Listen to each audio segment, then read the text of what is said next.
Allohning habibi tosh urganda juda og'riydi. Qovushlaringiz qonga to'lib ketibdi. Nima qilib tashlaymi sizni tosh bo'ron qilayotganlar?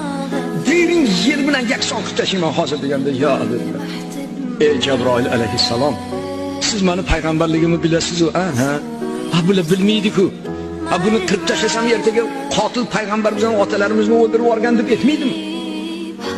Menga Alloh sabr bersin, Alloh himoya qilsin deganlarda voy dod-duvorlar Hazrati Jabroil alayhissalom. Men payg'ambarlar kelib mana shunaqa azob, uqubat ko'rganda to'fon balosiga giribtor qilib shamol olib ketsin, qo'tir kasalga mubtalo bo'lib yo'q ketsin deb payg'ambarlar qarg'agan, men shu ish qilgandim. Voy shunaqa sabrlimisiz? Bekorga Alloh taolo sizni habibim demagan ekan.